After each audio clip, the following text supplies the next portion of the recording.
कल अपने जिस अध्याय को हम लोगों ने अंतिम पड़ाव पर छोड़ा था वहीं से आगे आज हम लोग शुरू करते हैं। कल जिस चैप्टर का अध्ययन हम लोग कर रहे थे उस चैप्टर का नाम क्या था?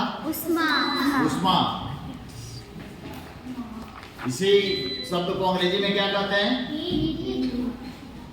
इसको संक्षेपण में व्यक्त करने का जो अक्षर है वो क्या है? H। अगला कि उष्मा से आप क्या समझते हैं? उष्मा के बारे में जो कल बातें हुई थी उसके बारे में बताइए। उष्मा जो है एक ऊर्जा का एक रूप है। Yes sir. उष्मा ऊर्जा का एक रूप है। आगे जो ताप के कारण होता है, अर्थात जिससे गर्म वस्तु से ठंडी वस्तु में तापांतर के कारण ऊर्जा का स्थानांतरण, वही ना उष्मा है। Yes sir. इसके बारे में कल हम लोगों ने बात किया था। साथ ही यह भी बात हुई थी कि कुछ ऐसी वस्तुएं हैं जो उष्मा की सुचालक हैं और कुछ ऐसी वस्तुएं भी हैं जो उष्मा की कुचालक हैं। ये भी इस पर भी हम लोगों ने चर्चा किया था। तापक्रम के बारे में पढ़े थे कि तापक्रम क्या है? तापक्रम उष्मा का एक प्रभाव है। उष्मा का एक प्रभाव है। इसके बारे में कल चर्चा हुई थी कि तापमान को मापने का कुछ मापक स्केल था। तापमान जो किसी वस्तु का है या कि हमारे एटमॉस्फेयर का ही है या किसी और भी ऑब्जेक्ट का अगर है तो उसको मापने का एक अपना पैमाना है। वो पैमाना क्या क्या बताया गया था? एक सेल्सियस स्केल और दूसरा था फ़ारेनहाइट स्केल। Yes sir. अब सेल्सियस स्केल के बारे में कल बात हुआ था कि सेल्सियस स्केल पैमाने की खोज किसने की थी? एक सेल्सियस नाम के वैज्ञानिक थे, उन्हीं के द्वारा इसकी खोज की गई थी। और सेल्सियस को व्यक्त करने का जो चिन्ह है वो क्या है? Degree C. उसी से सेल्सियस को व्यक्त करते हैं ना। Yes sir. इसका जो सेल्सियस था उसको निम्नतम बिंदु और उच्चतम बिंदु के बारे में कल हम लोग बात की है। सेल्सियस स्केल का निम्नतम बिंदु क्या है? 0 डिग्री। Yes sir. और उच्चतम बिंदु क्या बताए थे? 100 डिग्री। मतलब सेल्सियस स्केल को कुल 100 बराबर भागों में बांटा गया। इसके बाद बात आई थी फ़ारेनहाइट की। तो फ़ारेनहाइट स्केल जो था इसके भी आविष्कारक जो थे वो फ़ारेनहाइट ही थे। जिन वैज्ञानिक ने इनका आविष्कार किया था उस वैज्ञानिक का भी नाम फ़ारेनहाइट ही था। ठीक है। इसमें स्केलिंग जो करने के लिए निम्नतम और उच्चतम बिंदु था वो था 32 डिग्री फ़ारेनहाइट से लेकर 212 डिग्री फ़ारेनहाइट तक। और जिस तरीके से सेल्सियस को हमने 100 बराबर भागों में बांटा था उसी तरीके से उसके निम्नतम और उच्चतम बिंदु को कुल 180 भागों में विभक्त किया गया। बराबर 180 भागों में बांटा गया। तीसरा जो केल्विन स्केल का भी आविष्कार केल्विन नाम के ही वैज्ञानिक ने किया था। और इस स्केल के अनुसार जो है निम्न निश्चित बिंदु जो तय किया गया वो था 273 के। 273 के। और उच्चतम बिंदु जो था वो था 373 के। तो यहां तक है क्या? यहां पे आपको क्रियाविधि के क्रियाकलाप भी है। ठीक है। तो चलिए आज हम लोगों को इससे आगे पढ़ना है या इसके ऊपर कुछ छोटे से आपको एक्टिविटी बेस्ड क्वेश्चन दिए गए हैं, उसको आज हम लोग समझेंगे। जैसे यहाँ पर एक क्वेश्चन दिया गया है कि सामान्य मानव का तापमान, सामान्य मानव मतलब हम लोगों के शरीर का तापमान कितना होता है आपके जानकारी के अनुसार? 37 डिग्री सेल्सियस। 37 degree Celsius. यहाँ पर सेल्सियस शब्द किस चीज का पैमाना है? तापमान का। तापमान का। तो अगर क्वेश्चन ये है कि अगर सामान्य व्यक्ति के शरीर का तापमान, ज्यादा नहीं होता है तो उनके सामने आ जाओ, सामने से सामान्य व्यक्ति के शरीर का तापमान 37 डिग्री सेल्सियस। डिग्री को हम लोग ऊपर में व्यक्त किए हुए हैं ना? Yes sir. 37 डिग्री सेल्सियस है तो इसे फ़ारेनहाइट स्केल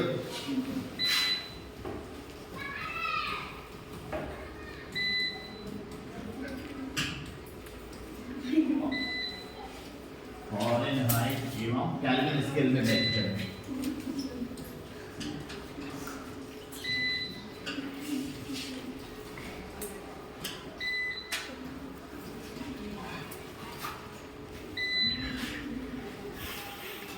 आप देख रहे हैं ऊपर में आपको जो फॉर्मूला लिखा हुआ है, फ़ारेनहाइट स्केल में तापमान अगर आपको निकालना है तो आप कैसे कैलकुलेट करेंगे, और केल्विन स्केल में अगर तापमान की गणना करनी है तो आप कैसे निकालेंगे। तो अगर कोई भी तापमान सेल्सियस में दिया गया है उसको आपको फ़ारेनहाइट में कन्वर्ट करना है, तो उसके लिए मेरा फॉर्मूला कहता है कि डिग्री सेल्सियस इंटू 9/5 और प्लस 3। तो इस फॉर्मूले के तहत आप सब इस 37 डिग्री टेम्परेचर जो है इसको फ़ारेनहाइट में व्यक्त कर सकते हो। Yes sir. सारे लोग कर सकते हैं इस फॉर्मूले के तहत। डिग्री सेल्सियस यहाँ पर हमको कौन से तापमान को रखना है, यहाँ पर हमारे जो क्वेश्चन के प्रश्न के मुताबिक ये कहा गया कि सामान्य शरीर का तापमान 37 डिग्री सेल्सियस है, तो 37 डिग्री सेल्सियस डिग्री सेल्सियस की जगह पे 37 रख देंगे। Yes sir. इंटू 9/5 और प्लस 3। चलिए इस सवाल को उतार के इसको कैलकुलेट कीजिए। 2 मिनट का टाइम है, 1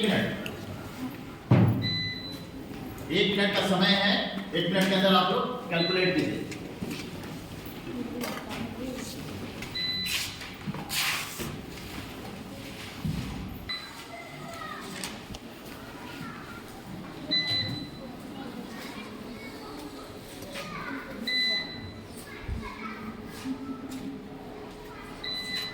तीस सेकंड का समय गुजर चुका है। सामान्य से फॉर्मूले पर इसको हल करना है। चलिए समय पूरा हो गया है। आप सबों ने अच्छा काम किया। कुछ लोगों ने सही उत्तर भी इसका ढूंढ कर निकाला।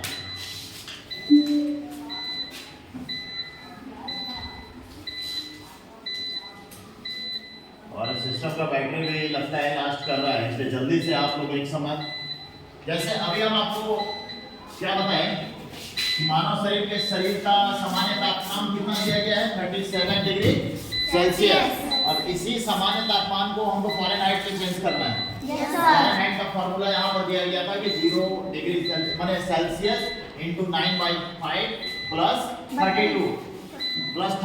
Yes sir. तो इस फॉर्मूले पर अगर हम अपने हल को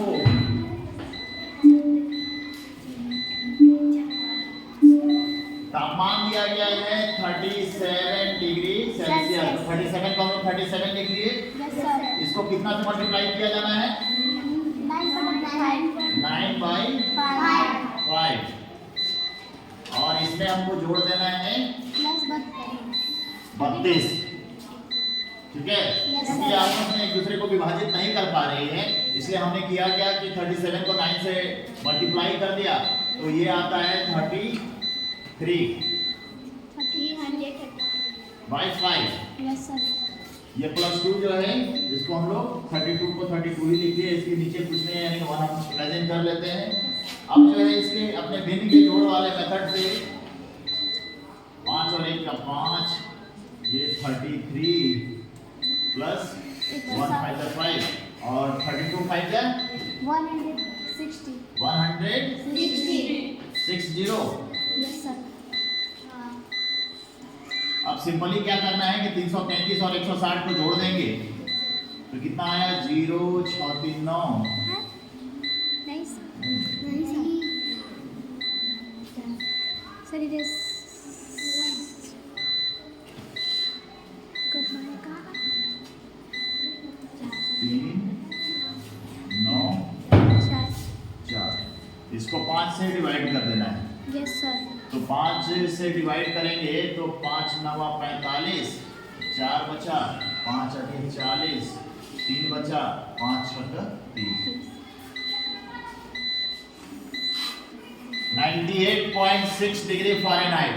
यस सर। एक सामान्य मानव जिसके शरीर का तापमान 37 डिग्री होता है, उस 37 डिग्री सेल्सियस में होता है। अब अब सेल्सियस के पैमाने को अगर हम फारेनहाइट में कन्वर्ट करें तो हमको इसी फॉर्मूले का इस्तेमाल करना है कि degree Celsius into 9/5 Yes, sir. Plus 32। अभी हम लोगों ने देखा कि 30 डिग्री सेल्सियस को जब हम फारेनहाइट में कन्वर्ट किए तो ओवरऑल 98.6 आया। Yes, sir. क्या आपने इस क्वेश्चन को केल्विन स्केल में बदला? Yes, sir. तो मैं चाहूंगा कि आप में से कोई एक बच्चा आए और इसको केल्विन में बदलकर सॉल्व करे।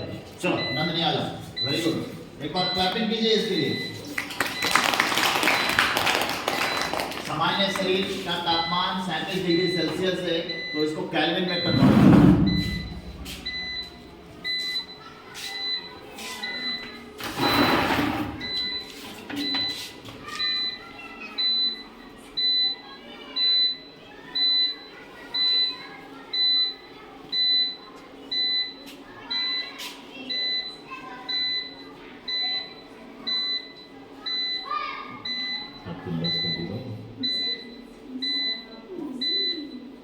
चलिए बहुत अच्छा।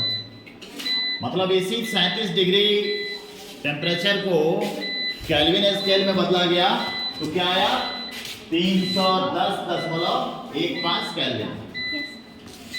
इस तरीके से आप किसी भी तापमान को फारेनहाइट में अगर बदलना हो तो बड़े आसानी से बदल सकते हैं। Yes, sir. फॉर्मूला आपने अपने कॉपी में नोट किया? Yes, sir. ये दोनों ही फॉर्मूला बहुत इंपॉर्टेंट है।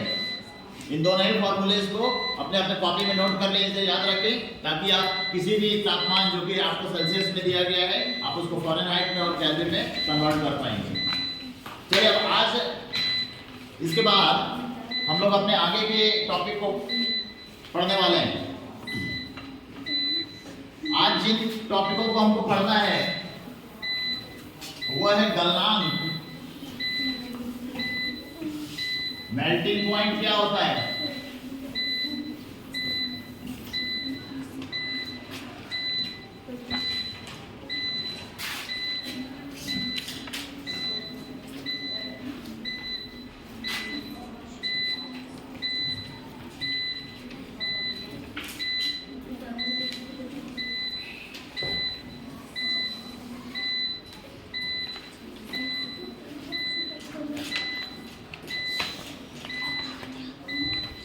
चलिए गलनांक, और नीचे क्या लिखे? क्वथनांक। जब ठोस वस्तु को गर्म किया जाता है, जब ठोस वस्तु को गर्म किया जाता है और परिवर्तन स्वरूप जिस तापमान पर वह ठोस वस्तु गल जाती है वही उस वस्तु का गलनांक कहलाएगा। लेकिन हम क्या बोले कि जिस तापमान पर जब किसी ठोस वस्तु को गर्म किया जाता है और जिस निश्चित तापमान पर वह वस्तु पिघल जाती है, गल जाती है, वह तापमान उस वस्तु का गलनांक कहलाता है। ठीक है? Yes, sir. अब जैसे मान लीजिए कि आपके हाथ में मोमबत्ती है Yes, sir. और एक हाथ में लोहा है, लोहे का टुकड़ा है। अब आप इमेजिन कीजिए कि क्या इन दोनों वस्तुओं के संबंध में जो अभी हम डेफिनेशन बोले कि जब किसी ठोस वस्तु को गर्म किया जाता है, ये भी ठोस है ना जी? Yes, sir. जब किसी ठोस वस्तु को गर्म किया जाता है तो उस निश्चित तापमान को आपको अंकित करना है जिस तापमान पर यह वस्तु पिघल गई या गल गई। तो अभी आपके सामने फॉर एग्जांपल हम दो चीज का वर्णन किए, एक मोमबत्ती और एक लोहे का टुकड़ा। दोनों पिघलने लायक है ना? Yes, sir. क्या दोनों को गलाने के लिए एक ही प्रकार के तापमान की जरूरत है? नहीं, sir. मोमबत्ती एक माचिस के छोटी सी तिल्ली से भी पिघलने लगती है। Yes, sir. मतलब उस मोमबत्ती को पिघला, माचिस की तिल्ली को जब हम जलाते हैं तो वो ऊष्मा उत्पन्न करता है जी। Yes, sir. तो उससे उत्पन्न होने वाला ओवरऑल टेम्परेचर, तापमान को हम अंकित करेंगे अपने कॉपी में, अगर आपके पास मेजरमेंट करने का माध्यम है तो। और हम यह बताएंगे कि इस मोमबत्ती का गलनांक इतना डिग्री सेल्सियस होता है। मतलब ठोस वस्तु के गलने में सहायक तापमान की मात्रा उस वस्तु का गलनांक कहलाता है। ऐसे भी आप सोच के देखिए, गलन, अपने लोकल लैंग्वेज में गलना सबको तो हम लोग समझते हैं, Yes, sir. इसको पिघलना भी कर सकते हैं, है? अब दूसरी चीज है क्वथनांक। क्वथनांक का मतलब क्या होता है कि जब किसी द्रव को, यहाँ पे गलनांक में हम लोग ठोस की बात कर रहे थे, यस सर। क्वथनांक के बात किस चीज को रहेगी, जब किसी द्रव को गर्म किया जाता है, द्रव का मतलब समझ रहे हैं ना आप लोग, Yes, sir. जब किसी द्रव को गर्म किया जाता है और एक निश्चित तापमान पर जब वह वाष्प में परिवर्तित हो जाता है।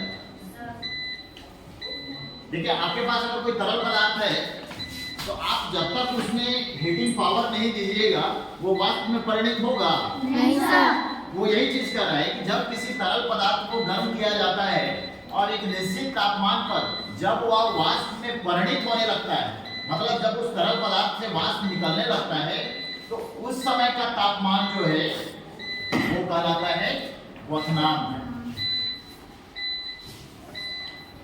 इसमें ठोस की बात हो रही थी और इसमें तरल की बात हो रही है, दोनों में है ना अंतर। Yes, sir. तो क्वथनांक क्या होता है कि जब किसी द्रव को गर्म किया जाता है तो वाष्प जिस तापमान पर वह तरल पदार्थ वाष्पित होने लगता है वही तापमान उस पदार्थ के लिए क्वथनांक कहलाता है। अब गलनांक, जब ठोस को गर्म किया जाता है और उसका परिवर्तन निश्चित ताप पर द्रव में हो जाता है तो उस प्रक्रिया को गलनांक में कहलाता है। अब किसी भी ठोस चीज को उसको गलाएंगे तो वो किस रूप में बदलेगा, ठोस जो है द्रव में बदलेगा ना। Yes, sir. तो क्वथनांक और गलनांक यही चीज है।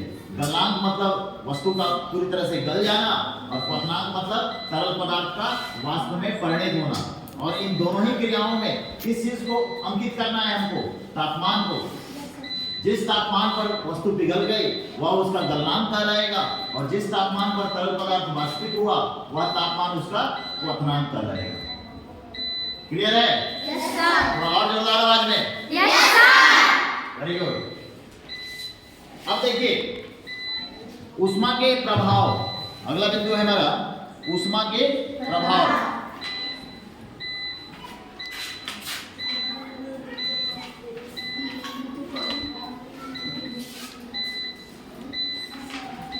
इस तरह वाला चाहते हैं। पहला प्रभाव है हमारा वस्तु के तापमान में परिवर्तन।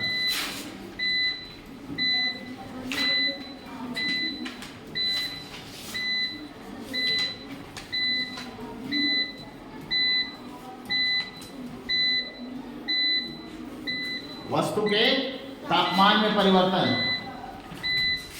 जब किसी वस्तु को गर्म किया जाएगा तब क्या होगा। जैसे मान लीजिए मेरे हाथ में एक लोहे के टुकड़ा है, सामान्य सा टुकड़ा, अभी हम उस कमरे में से लेकर आए तो वो किस अवस्था में होगी, नॉर्मल अवस्था में होगा, ठंडा होगा हल्का हल्का। Yes, sir. लेकिन जब उस वस्तु को हम गर्म करेंगे तब क्या होगा, जब हम उस वस्तु को गर्म करेंगे तो क्या होगा, उस वस्तु का तापमान बढ़ जाएगा, घट जाएगा या कोई अंतर नहीं आएगा। इन तीन अवस्थाओं में से कोई एक चीज तो होगा, बढ़ जाएगा। तापमान बढ़ जाएगा। Yes sir. चलिए बहुत अच्छा, जब हम उसको गर्म करेंगे तो वस्तु का तापमान बढ़ जाएगा। सीधा वाला। अब देखिए अब क्या करते हैं कि जिस माध्यम से हम उस वस्तु को गर्म कर रहे थे, Yes, sir. सृष्टि जिस माध्यम से हम उस वस्तु को गर्म कर रहे थे वो माध्यम अब हम हटा लेते हैं। अब क्या होगा, धीरे धीरे उस वस्तु का तापमान बढ़ेगा या यथावत रहेगा या घट जाएगा। घट जाएगा। घट जाएगा। Yes, sir. जैसे ही गर्म करने के माध्यम को हम हटाएंगे तो उसका तापमान अब धीरे धीरे कम होने लगेगा, घट जाता है। Yes, sir. तो वस्तु का तापमान जो है वस्तु के द्वारा दी गई या छोड़ी गई ऊष्मा की मात्रा वस्तु की सामग्री और वस्तु के द्रव्यमान पर निर्भर करता है। क्या बोले, तो वस्तु का तापमान जो है, वस्तु का तापमान वस्तु के द्वारा दी या छोड़ी गई ऊष्मा, जैसे मान के चलिए कि जो रॉड का टुकड़ा की बात हम कर रहे थे, वो ऑटोमेटिकली तो वो बढ़ नहीं रहा था उसका तापमान, स्वतः क्या उसमें बढ़ रहा था या घट रहा था। और दूसरी चीज है कि आप एक तरीके से यह भी सोचिएगा कि अगर इतना बड़ा लोहे के टुकड़े को आप उष्मा प्रवाहित करके गर्म करने की, तापमान बढ़ाने की कोशिश कर रहे हो, तो तापमान की जो मात्रा इस पूरे वस्तु को गर्म करने के लिए प्रभावी है, क्या वही तापमान इतना बड़ा लोहे के टुकड़े को भी गर्म करने के लिए प्रभावी है? मतलब इस छोटे से टुकड़े को गर्म करने में जितनी तापमान या जितनी उष्मा लगी, क्या उतना ही उष्मा और तापमान इतना बड़ा लोहे के टुकड़ों में प्रवाहित करने में लगेगा? नहीं सर। अंतर होगा ना? Yes sir. ये चीज कह रहा है कि प्रभाव जो है वस्तु के तापमान में परिवर्तन हो सकता है। तो किन आधारों पर हो सकता है? जब वस्तु की सामग्री, वस्तु की मात्रा और वस्तु के द्रव्यमान, इन तीनों ही चीजों पर असरकारक होगी। मतलब अलग अलग समय में अलग अलग तापमान की आवश्यकता महसूस की जाएगी। ऐसा नहीं है कि सबके लिए एक समान होगा, ऐसा नहीं है। दूसरा चीज है वस्तु के आकार में परिवर्तन। दूसरा प्रभाव उष्मा का यह है कि वस्तु के आकार में परिवर्तन है। जब आप किसी वस्तु को गर्म करते हैं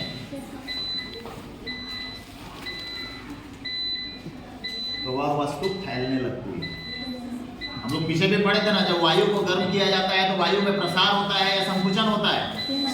प्रसार होता है। तो वायु के साथ साथ ऐसे ठोस को भी, जब ऐसे भी आप सोचिए, लोहार को दुकान में कभी लोहा पीटते हुए उसको देखे हो? जब लोहा को पीटना होता है तो वो क्या करता है? पहले वो लोहा को गर्म करता है और तब उसको पीटता है। क्यों? क्योंकि जब वो ठोस गर्म होता है तो वो फैलता है। और देखिए मोटे से मोटे लोहे को भी लोहार जो है गर्म करके बड़े आसानी से चट्टा बना देता है। Yes sir. रीजन क्या है? वही साइंटिफिक रीजन है। Yes sir. कि जब किसी वस्तु को हम गर्म करते हैं तो वह फैलने लगती है और ठंडा होगी तो सिकुड़ने लगेगी। गर्म करने के कारण वस्तु के आकार में वृद्धि होता है और ठंडा होगा तो आकार में क्या हो जाएगा? संकुचन आएगा। Yes sir. अब ऐसा नहीं है कि जितना फैला था ठंडा होगा तो सिकुड़ कर फिर उतना ही आ जाएगा, नहीं ना आएगा। नहीं सर। मतलब तो ये जो प्रक्रिया है, ये प्रक्रिया मतलब कि गर्म कीजिए तो फैला, ठंडा हुआ तो वो संकुचित हुआ, मतलब स्टेबल हो गया उतना पर। यह जो प्रक्रिया है इसको तापीय विस्तार कहते हैं। तापीय विस्तार, लीनियर एक्सपेंशन, तापीय विस्तार कहा जाता है। उष्मा के प्रभाव का दूसरा फैक्टर यही था कि वस्तु के आकार में परिवर्तन होता है। तीसरा है वस्तु के स्थिति में परिवर्तन। उष्मा का प्रभाव तीसरा प्रकार है कि वस्तु के स्थिति में परिवर्तन। हम लोग यह जानते हैं कि पदार्थ की कितनी अवस्थाएं हैं? 3। पदार्थ की कितनी अवस्था है? 2। कौन कौन? ठोस, द्रव, बोलो। ठोस, द्रव, गैस। पदार्थ की 3 अवस्थाएं हैं। Yes sir. मतलब आप जो कुछ भी इस धरती पर देख रहे हो जी, वो इन्हीं 3 रूपों में पाया जाता है। यस या सर। तो ठोस है, नहीं तो द्रव है, नहीं तो फिर गैसीय रूप में है। Yes sir. हैं? ठोस, द्रव और गैस। स्थिर ताप पर, स्थिर ताप का मतलब सेम टेम्परेचर पे, सेम टेम्परेचर पे एक अवस्था से दूसरी अवस्था में परिवर्तन जब होता है तो इस प्रकार की प्रक्रिया को अवस्था परिवर्तन कहते हैं।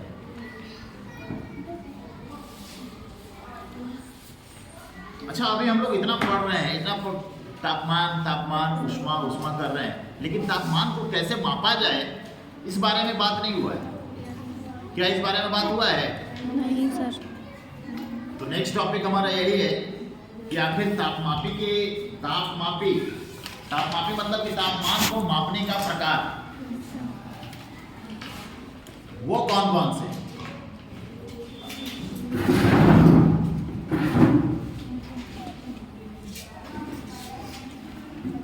आप लोगों ने बैठ जाओ आवाज लग जा रहा। आप लोगों ने कभी अपने शरीर का तापमान मापा है? सर बुखार लगता है तो बुखार लगता है तो अगर खुद से नहीं नापे हैं, जब आपकी तबीयत खराब होती है, बुखार उखार लगता है, तो आपके मम्मी आपके पापा आपको लेकर डॉक्टर के पास जाते हैं, तो डॉक्टर एक छोटी सी डंडी जैसी कोई चीज, थर्मामीटर, उसको थर्मामीटर कहते हैं, वो आपके शरीर में लगाता है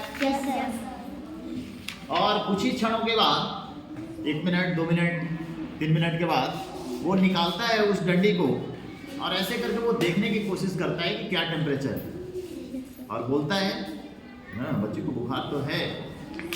तो वो क्या चीज़ है, वो छोटी सी डंडी जैसी जो वस्तु निकाले डॉक्टर और रीड करके आपको बताए कि नहीं इसको बुखार है, वो क्या था? वो थर्मामीटर है, वो थर्मामीटर है। इसका प्रयोग कब करते हैं हम लोग? बुखार लगता है, तापमान मापने का एक यंत्र है, तापमान मापने का एक यंत्र है। तो तापमापी का एक प्रकार है डॉक्टरी थर्मामीटर। थर्मामीटर से क्या होता है अंशु? थर्मामीटर से क्या होता है? शरीर का तापमान मापा जाता है, शरीर का तापमान मापा जाता है। अब देखिए एक और थर्मामीटर है जो कि प्रयोगशाला में इस्तेमाल किया जाता है, उसको प्रयोगशाला थर्मामीटर कहते हैं। और एक और तापमापी है जिसको अधिकतम न्यूनतम थर्मामीटर कहते हैं। इन तीनों ही प्रकार के बारे में हम लोग विस्तार से पढ़ेंगे।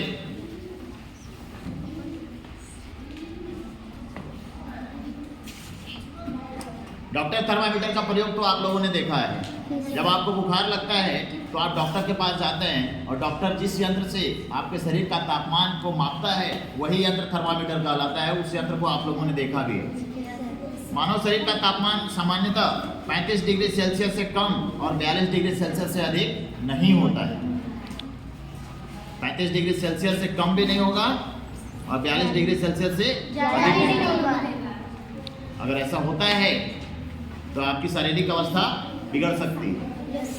हाँ, यही कारण है कि थर्मामीटर में जो रीडिंग दिया गया रहता है वो 35 डिग्री सेल्सियस से 42 डिग्री सेल्सियस तक का ही होता है। जब आप थर्मामीटर अपने घर पर देखोगे तो ऐसे यहाँ पर कुछ रीडिंग लिखा हुआ होता है, उसमें आप देखोगे कि 35 डिग्री सेल्सियस से शुरू है और 42 डिग्री सेल्सियस पे वो लास्ट कर जाता है। और अभी हम लोगों ने एक क्वेश्चन बनाया था कि स्वस्थ मानव शरीर का तापमान जो होता है वो 37 डिग्री सेल्सियस होता है और उसी को हमने फ़ारेनहाइट में कैलकुलेट किया तो आया था कितना? 98.6 आया था। तो तापमान को मापने का पहला जो यंत्र है जो कि मानवों के लिए प्रयोग किया जाता है वो है डॉक्टरी थर्मामीटर। ये भी चीज है आपको याद रखना है कि डॉक्टरी थर्मामीटर से केवल मानव के शरीर का तापमान मापा जाता है। अन्य वस्तु जो भी है उसका तापमान अगर आपको मापना है तो दूसरे प्रकार के थर्मामीटर का इस्तेमाल किया जाएगा।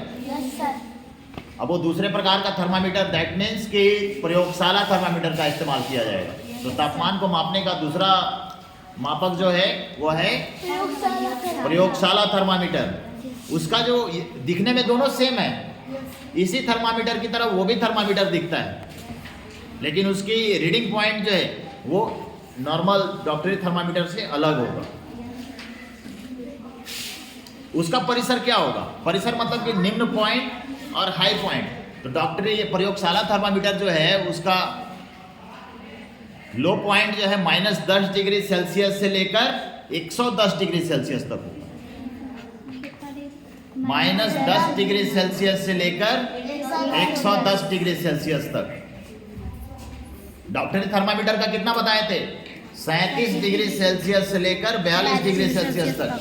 जबकि प्रयोगशाला थर्मामीटर जो है वो आपको -10 डिग्री सेल्सियस से लेकर 110 डिग्री सेल्सियस तक उसका परिसर होगा। उस थर्मामीटर का परिसर का मतलब हो गया कि निम्न बिंदु से उच्च बिंदु। अगर आपको किसी ऐसे वस्तु का तापमान मापना है जिसका तापमान जो है अनुमान से मान लीजिए कि माइनस में जाने वाला है, तो फिर कौन से थर्मामीटर का इस्तेमाल करेंगे? डॉक्टरी थर्मामीटर या फिर प्रयोगशाला थर्मामीटर? प्रयोगशाला थर्मामीटर का इस्तेमाल करेंगे। हाँ। अधिकतम न्यूनतम थर्मामीटर क्या है? आप प्रतिदिन समाचार पत्रों में पढ़ते हो कि आज दिल्ली शहर का तापमान माइनस या 4 डिग्री सेल्सियस रिकॉर्ड किया गया। न्यूनतम तापमान 4 डिग्री सेल्सियस और अधिकतम तापमान 22 डिग्री सेल्सियस रिकॉर्ड किया गया। इसी तरीके से भारत के प्रत्येक शहरों का तापमान जो है रिकॉर्ड किया जाता है। तो आखिर ये तापमान जो है, क्षेत्र के तापमान को रिकॉर्ड करने के लिए जिस थर्मामीटर का इस्तेमाल किया जाता है वही है maximum and minimum thermometer. Maximum and minimum thermometer.